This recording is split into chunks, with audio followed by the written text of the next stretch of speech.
Hi everyone, welcome back to the new video. आज हम करने वाले हैं सैंडविच थ्योरम। अब ये सैंडविच थ्योरम कब यूज होती है और भैया क्यों यूज होती है? तो कुछ लिमिट के क्वेश्चंस ऐसे भी होते हैं जो साम दाम दंड भेद सब कुछ हमने करके देख लिया, सारी इंडिटरमिनेट फॉर्म्स लगा के देख ली, सब कुछ कर लिया भैया, तब भी हमारे से वो सॉल्व नहीं हो पाते। उनमें हम यूज करने वाले हैं सैंडविच थ्योरम। ये सैंडविच थ्योरम होती क्या है भैया वो बताएंगे, सैंडविच थ्योरम यूज कैसे करनी है, उसके प्रैक्टिस क्वेश्चंस, ये सारी की सारी चीजें करने वाले हैं हम इसी सिंगल लेक्चर में। तो स्टार्ट करते हैं अपना lecture. You know my name is Rajan Chopra. आज का टॉपिक है सैंडविच थ्योरम। अब सैंडविच थ्योरम हमारे पास क्या होती है, मैं सिंपल लैंग्वेज में अगर तुम्हें बताऊं तो मान लो तीन हमारे पास फंक्शंस है। If F G and H R three functions सच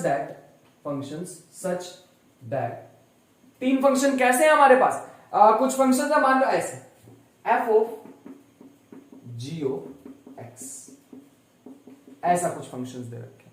मान लो ऐसे इंक्रीज, ये सबसे बड़ा फंक्शन है हमारे पास एच और उसमें है जी और उसमें है, उससे छोटा है एफ। लेकिन एज एक्स अप्रोचेस टू ए, एक कोई पॉइंट है हमारे पास ए, एफ एक्स की लिमिट हमारे पास क्या आ रही है एल। और अगर ऐसा हुआ कि as x approaches to a, h x भी किसको अप्रोच कर रहा है? एल को। अगर मान लो कभी ऐसा हो गया, तो जबरदस्ती ये जो इसके बीच में मैंने घुसेड़ रखा है ये जी ऑफ एक्स, इसको भी किसको अप्रोच करना पड़ेगा? जबरदस्ती इसको भी अप्रोच करना पड़ेगा एल को। किसको अप्रोच करना पड़ेगा? एल को। इस चीज का में ध्यान रखना पड़ेगा। This is called sandwich theorem. यहां पे और यहां पे हमारे पास दो ब्रेड के पीस दे रखे हैं और बीच में हमारे पास एक चीज है, एक टिक्की है जिसका हमें सैंडविच बनाना है। तो भैया यही होगी हमारे पास सैंडविच थ्योरम। सैंडविच थ्योरम को अगर मैं ग्राफिकली थोड़ा सा दिखाना चाहूं तो वो ऐसे होगी। मान लो ये हमारे पास कुछ एच ऑफ एक्स दे रखा है और यहां पे कहीं पे हमारे पास कुछ एफ ऑफ एक्स दे रखा है, इसके बीच में यहां पे क्या है? जी ऑफ एक्स। ऐसा कुछ ग्राफ है, तो इसके बीच में इसको किसको अप्रोच करना पड़ेगा? सेम लिमिट को जो वो दोनों लिमिट अप्रोच कर रहे हैं। अगर वो भी एल को अप्रोच कर रही है, ये भी एल को अप्रोच कर रही है, तो इसको जबरदस्ती अप्रोच करना पड़ेगा, जी ऑफ एक्स को जबरदस्ती अप्रोच करना पड़ेगा एल को। ठीक है, मैं एक और चीज तुम्हें याद लिखवाना चाहूंगा कि अगर मान लो कभी भी हमारे पास, वैसे मैं ऑलरेडी बता चुका हूं, ग्रेटेस्ट इंटीजर फंक्शन जो होता है वो बड़ा होता है एक्स माइनस वन से और वो छोटा होता है या इक्वल होता है एक्स से। इस चीज को हमें ध्यान रखना पड़ेगा। ठीक है, बड़ा होता है एक्स माइनस वन से। किसकी बात कर रहे हो भैया? मैं बात कर रहा हूं GIF या फिर ग्रेटेस्ट इंटीजर फंक्शन की। इसी के साथ भैया हम चलते हैं पहले क्वेश्चन पे ताकि हमें चीजें समझ भी आ जाए। तो पहला क्वेश्चन हमारे पास कुछ ऐसा दे रखा है कि limit x approaches to zero, positive x greatest integer of 1 by x plus 2 by x plus 3 by x up to so on. ऐसे हमारे पास ग्रेटेस्ट इंटीजर दे रखा है 15 by x तक और ये सारे सिंपल प्लस कर रखे हैं। यहां तक मेरे ख्याल से कोई इशू तुम्हें नहीं होना चाहिए। ठीक है भैया, बढ़िया बात थी, यहां तक दे रखे थे। तो मेरे को ये बताओ ये कौन सी फॉर्म बन रही है? पहला काम तो यही होता है ना, फॉर्म देखो कौन सी बन रही है। तो भैया एक काम करते हैं, डायरेक्ट लिमिट डाल के देख लेते हैं। ठीक है, और ये जीरो पॉजिटिव लिख लेना। ठीक है, अब अगर मैं यहां पे डायरेक्ट जीरो डाल के देखूं तो ये आएगा zero something upon zero, infinity infinity infinity, ये तो पूरा इन्फिनिटी बन जाएगा। तो भैया ये बन रहा है जीरो इंटू इन्फिनिटी फॉर्म का, जीरो इंटू इन्फिनिटी फॉर्म का बन रहा है। तो भैया इसको कैसे सॉल्व करें? अब जीरो इंटू इन्फिनिटी के लिए या तो तुम कोई रीअरेंजमेंट करके देख लो जिससे तुम्हें कोई फर्क लग नहीं रहा होगा, ना भैया मैं इन सबको ऐड कर सकता हूं सिंपली। हाँ यार ये भी सही कह रहे हो, तो क्या करें भैया? सैंडविच थ्योरम लगाते हैं। जब भी ऐसा सा कोई क्वेश्चन आ जाए ना, ऐसे लंबे लंबे से कोई क्वेश्चन आ जाए ऐसे सीरीज वगैरह के, तो मोस्ट प्रोबेबली उसमें सैंडविच थ्योरम ही लगती है। आज मैं जितने भी तुम्हें क्वेश्चन कराने वाला हूं वो अच्छे से देख लेना, उसके बाद तुम्हें खुद ब खुद ही पता लग जाएगा कि किसमें सैंडविच थ्योरम लगेगी और किसमें नहीं लगेगी। ठीक है, तो सबसे पहले मैंने अभी तुम्हें एक बात बताई, जो भी यहां पे दिया होता है ग्रेटेस्ट इंटीजर फंक्शन, अभी एक प्रॉपर्टी बताई थी, वो बड़ा किससे होता है? 1 by x माइनस वन से, लेकिन वो छोटा किससे होता है? 1 by x से, इसी से जो भी इसके अंदर होगा। ऐसे ही 2 by x माइनस वन छोटा होगा, sorry 2 by x minus one से बड़ा होगा दिस और छोटा होगा इससे। ऐसे करते करते अगर मैं 15 by x माइनस वन ले जाऊं तो वो छोटा होने वाला है, छोटा होने वाला है 2 by x, 15/x से और बड़ा होने वाला है 15/x बड़ा होने वाला है। अब एक काम करते हैं ना यार, अब हमने लिख तो दिए, ये सबको ऐड कर दो, तो लेफ्ट हैंड साइड बीच वाला और सारा कुछ ऐड कर दो, तो ये बन जाएगा 1/x minus 1 plus 2/x minus 1 up to so on कहां तक आ जाएगा भैया, ये आ जाएगा 15/x माइनस 1। बढ़िया, अच्छी बात है।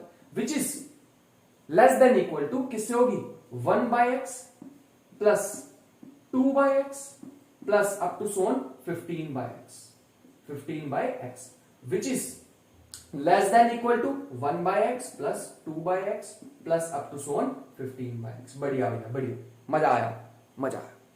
यहां पे आया 1/2, 1/x, 2/x, 3/x, 4/x, 5/x up to सोन। तो यहां तो 1 से लेके 15 तक नंबर है, 1 से लेके 15 तक नंबर है। अब पूरे के अपोन में x आ जाएगा, मैंने कॉमन ले लिया। और ये -1 कितनी बार होगा भैया, ये भी 15 बार ही होगा, तो इसको -15 लिख लो। बढ़िया। और ये बीच में क्या दे रखा भैया, ये तो बीच में क्वेश्चन ही दे रखा, जो गिवन क्वेश्चन था हमारा वैसा सही कुछ लग रहा है, तो इसको लिख लो 1/x, और मेरे को पूरा नहीं लिखना, तो मैं यहां डायरेक्ट लिख देता हूं 15/x। बढ़िया। इसके बाद which is less than equal to, ये क्या हो जाएगा सारा भैया, ये भी 1 से 15 तक सम हो जाएगा और माइनस में x आ जाएगा। ठीक है भैया, बढ़िया। आगे चलते हैं, एक स्टेप और करते हैं, मैं यहां वाला रब कर देता हूं। अब यहां पे अगर तुम बड़ी ध्यान से देखो, अगर तुम यहां पे बड़ी ध्यान से देखो, तो हमारे पास क्या हो रहा है, ये हमारे पास आ जाएगा, इसका सम कितना होता है 1 से लेके 15 तक, ये ध्यान रखो, ये हमारे पास हो जाएगा, करके देख लेना, 120 होता है। 120 माइनस 15 एलसीएम ले लो तो ये आ जाएगा कुछ ऐसे, less than equal to 1/x का ग्रेटेस्ट इंटीजर, 2/x का ग्रेटेस्ट इंटीजर अप टू सोन, या फिर 1/x से लेके 15/x तक का ग्रेटेस्ट इंटीजर। ठीक है, मेरे को इसकी जरूरत नहीं है, थोड़ा रफ कर लेते हैं, तुम नोट करते रहना साथ साथ। Which is less than equal to, ये हमारे पास आ जाएगा 120 अपोन में x। एक काम करते हैं, पूरी इक्वेशन को x से मल्टीप्लाई कर देते हैं। तुम समझ गए होंगे मैं क्या करना चाह रहा हूं, अब क्वेश्चन बन जाएगा, क्वेश्चन बन जाएगा, देखो given question, less than equal to x greatest integer of 1/x। अब देखो क्वेश्चन ही बन गया है, तो पूरा जो गिवन क्वेश्चन है वही बन गया। बढ़िया, लेस देन इक्वल टू 120। ठीक है, अब लिमिट ले लो दोनों साइड। अगर तुम लिमिट लोगे एज x अप्रोचेस टू 0, ये अंदर वाली क्या चीज बन जाएगी, गिवन क्वेश्चन। इसको बोल देते हैं पूरे को a, इस पूरे को a बोल देते हैं, तो ये आ जाएगा 120। इसमें लिमिट लोगे 120 पे तो लगेगी नहीं, x पे लगाओगे तो 0 ही बन जाएगा। Less than equal to a, less than equal to 120। ये कैसे हो सकता है, 120 से बड़ा भी और 120 से छोटा भी हो, तो इसका मतलब ये तो चीज सही नहीं है, मतलब which implies a is equal to 120। तो a की वैल्यू क्या आ गई, 120। देखो तुम्हारे सामने है ये आंसर, इसकी वैल्यू क्या आ गई, 120। अब सही है भैया ये आंसर। तो भैया डायरेक्टली नहीं हो पाता क्वेश्चन, तो ये कंपैरिजन वाले क्वेश्चन होते हैं। कंपैरिजन का मतलब कि जब भी तुम्हें सैंडविच थ्योरम लगानी है, तो सैंडविच थ्योरम के लिए हमेशा तुम्हें क्या करना पड़ेगा, कंपैरिजन करना पड़ेगा। रियल लाइफ में कंपैरिजन मत करना कभी भी किसी से खुद का या किसी से किसी का, बट हाँ क्वेश्चन में जरूर कर सकते हैं, क्योंकि सैंडविच थ्योरम कंपैरिजन से ही होने वाली है। ठीक है, बात समझ में आई। एक और बढ़िया क्वेश्चन कराते हैं, और जिससे तुम्हें एकदम मजा आ जाएगा कि भैया ये वाला क्वेश्चन आज हमने करा। ठीक है, तो ये हमारे पास एक क्वेश्चन दे रखा है, इसमें हमें क्या कहा हुआ है, ये क्वेश्चन हमारे पास क्या कह रहा है, एक फंक्शन है फ्रॉम r टू r, जो कि पॉजिटिवली इंक्रीजिंग फंक्शन। मैं क्वेश्चन पहले तुम्हारे लिए लिख के आया हूं ताकि तुम्हारा कोई टाइम वेस्ट ना हो। एक पॉजिटिवली इंक्रीजिंग फंक्शन है जिसमें ये तुम्हें गिवन है f3x अपॉन x, फंक्शन की value at 3x upon function f of x तुम्हें दिया हुआ है 1। तो तुम्हें बतानी f of 2x f of 2x upon f of x क्या होने वाला है भैया, ये तो इम्पॉसिबल जैसा फंक्शन लग रहा है, हमसे तो नहीं होने वाला ये वाला। अरे क्यों नहीं होगा भैया, क्यों नहीं होगा, होगा। एक बात याद रखो, इन्होंने कहा पॉजिटिवली इंक्रीजिंग फंक्शन। एक बात तो पक्की है ना, x बड़ा होता है 2x से, बड़ा होता है 3x से। हाँ वो x की वैल्यू अगर 0 ही डाल दोगे तो इक्वल भी आ जाएगा, इसलिए मैंने इक्वल साइन भी लगा दिया, कोई दिक्कत नहीं। ठीक है भैया, पॉजिटिवली इंक्रीजिंग फंक्शन है, फिर तो ये बात ट्रू होगी, बिल्कुल होगी, हाँ होगी। आगे सुनो, अगर ये हमारे पास आ रहा है तो फंक्शन की वैल्यू f ऑफ x छोटा होगा f ऑफ 2x से। क्यों छोटा होगा, क्योंकि भैया फंक्शन कैसा है, positively increasing function, positively increasing function. तो भैया पॉजिटिवली इंक्रीजिंग फंक्शन तो कैसी भी शेप का हो सकता है, बस इंक्रीजिंग होना चाहिए। ऐसा फंक्शन आ गया, बढ़िया भाई।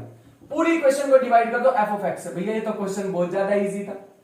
हाँ, देखने में भैया एकदम एग्जाम में आ जाए तो घबरा मत जाना, क्वेश्चन इजी होते हैं, बस तुम्हें मेन उसकी डेफिनेशन को पढ़ना कि वो कहना क्या चाह रहे हैं। लिमिट ले लो भैया हर साइड, इसकी तो लिमिट लेने की कोई जरूरत ही नहीं है, 1 ही आ जाएगा। यह आ जाएगा limit x approaches to infinity 1 की तो 1 ही आ जाएगी। Limit x approaches to infinity, भैया इसके बारे में तो पता नहीं, निकालनी थी ये। और लास्ट वाली भी अगर 1 आ गई तो भैया ये तो फिर बढ़िया हो जाएगा, जो कि 1 हमें दे रखी है। एफ ऑफ 3x अपॉन में x कितना आ जाएगा, ये हमारे पास देखो ये भी 1 दे रखी है, ये भी हमारे पास 1 आ गया है, क्योंकि इसमें तो लिमिट लगेगी। दोनों 1 है तो मतलब बीच वाले को भी जबरदस्ती क्या होना पड़ेगा, 1 होना पड़ेगा। तो इसका आंसर क्या आ गया हमारे पास, 1। देखो सैंडविच थ्योरम कितनी हेल्पफुल हो रही है यार हमारे लिए। एक क्वेश्चन और करते हैं, ये भी हमारे पास थोड़ा बढ़िया क्वेश्चन है, मैं यहां कराता हूं तुम्हें, इसके लिए मेरे को ज्यादा जगह की जरूरत नहीं पड़ने वाली है।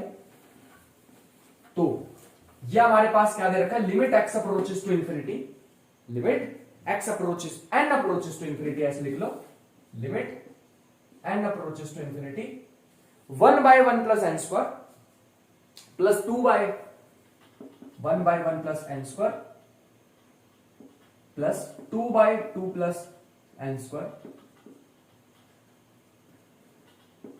Plus 3/3 plus n square up to so on n/n plus n square. क्या करें भैया, अब हमें फॉर्मेट पता लग गया। ऐसा जब भी क्वेश्चन आएगा ना, जब भी हमारे पास ऐसा सा क्वेश्चन आएगा जिसमें सीरीज टाइप की दी होगी, तो हम तो उसे कंपैरिजन से करेंगे। कंपैरिजन से करने का मतलब है कि भैया वो सिंपल सॉल्व नहीं हो सकते, कोई भी साम दाम दंड भेद जो भी हम लगा के देख सकते हैं, हम लगा लेंगे। तो n अप्रोचेस टू इंफिनिटी, हमें नहीं पता भैया इसमें क्या होने वाला, क्योंकि भैया यहां तो है ही नहीं, कोई फॉर्म ही नहीं बन रही, यहां तो कोई फॉर्म ही नहीं बन रही कि 0/0 हो या इंफिनिटी हो या ऐसा कुछ नहीं दिख रहा भैया। क्या करें, सैंडविच थ्योरम लगाते हैं। लेकिन भैया सैंडविच थ्योरम लगाएं कैसे, ये भी तो पता लगे। सैंडविच थ्योरम लगाएं कैसे, ये भी तो पता लगे। एक बात मुझे बताना, अच्छा एक बात बता, 1/n square plus 1/1 plus n square 1/1 plus n square, बताना इनमें से कौन सा बड़ा है, बताना इनमें से कौन सा बड़ा है। भैया ये तो ऑब्वियस सी बात आप पूछ रहे हो, क्या ऑब्वियस सी पूछ रहे हो बताओ भैया, ये तो ऑब्वियस सी बात है भैया ये सबसे बड़ा है, मतलब ये दोनों तो आपस में इक्वल है, सॉरी ये दोनों तो आपस में इक्वल है, ये इससे बड़ा है, क्योंकि डिनोमिनेटर जितना बड़ा होगा ओवरऑल फ्रैक्शन उतनी छोटी होगी। और n तो यहां पे पॉजिटिव होगा, देखो n अप्रोच कर रहा है इंफिनिटी को, तो n पॉजिटिव है, n पॉजिटिव है, इसका मतलब ओवरऑल फ्रैक्शन छोटी हो जाएगी अगर हमारे पास डिनोमिनेटर बड़ा हो। तो यहाँ पे डिनोमिनेटर क्या है, बड़ा है, यहाँ 1 है, यहाँ 1 है, कोई दिक्कत नहीं थी, ठीक है, बढ़िया बढ़िया, अच्छी बात है। दूसरी बात सुनो, इसके अगर मैं ऐसे लिख दूं, थोड़ा सा मैं इसको रब कर लेता हूं, या अगर मैं ऐसे लिखूं 2 अपॉन में n square plus n, 2 upon में 1 प्लस n स्क्वायर, और 2 अपॉन में 2 प्लस एन स्क्वायर, और 2 अपॉन 1 प्लस एन स्क्वायर, तो बताना इनमें से कौन बड़ा है। भैया ऑब्वियस सी बात है, ये सबसे छोटा है क्योंकि डिनोमिनेटर बड़ा है, और इन दोनों में से डिनोमिनेटर बड़ा है इस वाले का।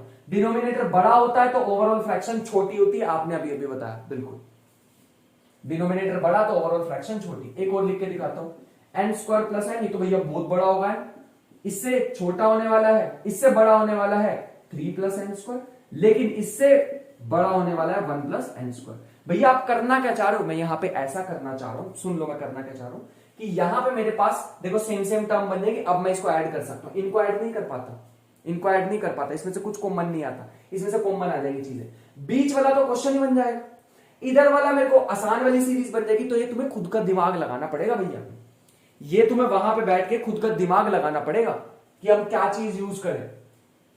ये भी मैं कोई रट के नहीं आया हूं, ये तुम्हें खुद का दिमाग लगाना पड़ेगा कि ये चीजें इसमें यूज करेंगे तब जाके आंसर आएगा। ऐसे लास्ट हमारे पास क्या आएगा, n upon n square plus n, और यहां पे आ जाएगा n upon n plus n square, एक ही बात है। और यहां पे कितना आ जाएगा, यहां पे आ जाएगा n upon 1 plus n square. अब देखो यहां पे सारा का सारा न्यूमिनेटर सेम है, सॉरी डिनोमिनेटर सेम है, यहां पे सब में डिनोमिनेटर सेम है। अब मैं ऐड सब्ट्रैक्ट कर सकता हूं, ऐड सब्ट्रैक्ट देखो कैसे करना है, पहले वाले इसको प्लस करो तो क्या आ जाएगा, 1 plus 2 plus up to so on n और पूरे के अपॉन में n स्क्वायर प्लस n। भैया ये आपने कैसे लिख दिया बताता हूं, ये मैंने कैसे लिख दिया। इसको भैया मैंने सबका डिनोमिनेटर कॉमन ले लिया और पूरी वैल्यू यहां पे लिख दी। ठीक है भैया, फिर मान गए आपको, फिर मान गया। और बीच में सबको प्लस करोगे तो ये क्या बन जाएगा, तो भैया गिवन क्वेश्चन बन जाएगा। इस पे लिख लो गिवन, बढ़िया भैया।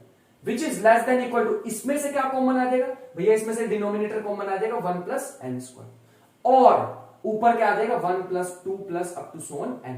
क्या तुम्हें पता है sum of first n natural numbers? हाँ भैया हमें पता है, n n plus 1 upon 2, n n plus 1 upon 2। और नीचे पहले से क्या दे रखा है, नीचे पहले से क्या दे रखा है एन स्क्वायर प्लस एन। एक एन यहां से भी कॉमन लो तो क्या आएगा एन प्लस 1। देखो ऊपर नीचे सेम ही बन रहे, less than equal to given question, इसको छेड़ना नहीं है।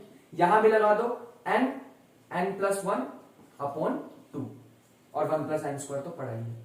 अभी लिमिट नहीं लगाई मैंने, एन अप्रोचेस टू इंफिनिटी। यहां पे आ गया 1/2, क्वेश्चन है गिवन। यहां पे देखो हम क्या करने वाले हैं, ऊपर से एन स्क्वायर कॉमन ले लो। एक एन तो पहले ही था, इसमें से एन कॉमन लोगे तो क्या बचेगा 1 प्लस 1 बाय एन। बढ़िया। यहां से एन स्क्वायर कॉमन लोगे तो क्या आएगा, ये बचेगा भैया 1 प्लस 1 बाय एन स्क्वायर। बढ़िया। एन स्क्वायर से एन स्क्वायर गया, एज लिमिट ले लो, as n approaches to infinity ये आएगा 1/2। ये गिवन क्वेश्चन हो जाएगा, एन अप्रोचेस टू इंफिनिटी भी आ गया। अब तो बढ़िया वाला क्वेश्चन बन गया है। यहां पे देखो क्या होगा, एन अप्रोचेस टू इंफिनिटी ये 0, एन अप्रोचेस टू इंफिनिटी ये 0, 1 अपॉन 1 और ये बचा हुआ 1/2। ये तो 2 बचा है। देखो दोनों ये आ रही है 1/2 और ये बीच में फंसा पड़ा है। जब भी कोई चीज बीच में फंसी पड़ी हो तो उसका लिमिट भी क्या आती है same, as x approaches to infinity. Given question जो भी था इक्वल टू क्या आ गया 1/2 and that is the final answer of this problem. तो आंसर क्या आ गया,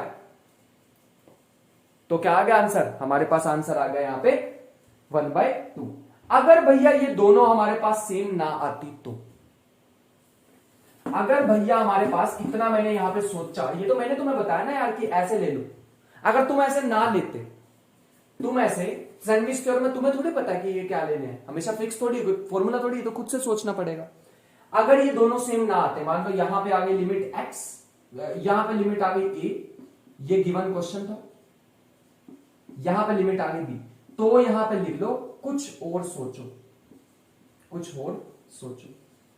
थोड़ा मेरा पंजाबी वाला एक्सेंट भी है तो यहाँ पे कुछ और की जगह कुछ और सोचो, तो कुछ और सोचना पड़ेगा तुम्हें। ठीक है, तो यहां पे अगर यहाँ पे देखो, यहाँ पे सेम आ गया 1/2, अगर सेम ना आता तो तब भैया हमें कुछ और सोचना पड़ता। ठीक है, तो भैया हमने साम दाम दंड भेद करके देख लिए थे, कुछ क्वेश्चन हमसे नहीं निकल पा रहे थे ऐसे टाइप के, कुछ सीरीज टाइप के। अब भैया ये सीरीज टाइप के तुम्हें बहुत सारी प्रैक्टिस करनी पड़ेगी, तभी तुम्हें पता लगेगा कि लेफ्ट और राइट में कौन कौन से लें चीजें जिससे हमारे पास दोनों लिमिट सेम आ जाए। तो ये प्रैक्टिस के साथ आएगा। ठीक है, जिसकी शीट्स में ऑलरेडी भेज चुका हूं, जैसे लेक्चर होता है मैं ऑलरेडी भेज देता हूँ, या फिर एक साथ पूरी कैलकुलस रियल की मैं भेज दी थी, रियल की तो भेज ही दी थी। तो आई होप कि आज की चीजें समझ आई होंगी। नेक्स्ट लेक्चर में हम चलने वाले हैं कुछ इंपॉर्टेंट फंक्शंस पे, जीआईएफ, एफपीएफ और मॉडुलस फंक्शन, सिग्नम फंक्शन, उसके बारे में बताने वाला हूं कि उसको कैसे सॉल्व करते हैं। मिलते हैं नेक्स्ट लेक्चर में, तब तक के लिए ख्याल रखें, प्रैक्टिस करते रहे, मेहनत करते रहे। मिलते हैं नेक्स्ट वीडियो में, बाय बाय।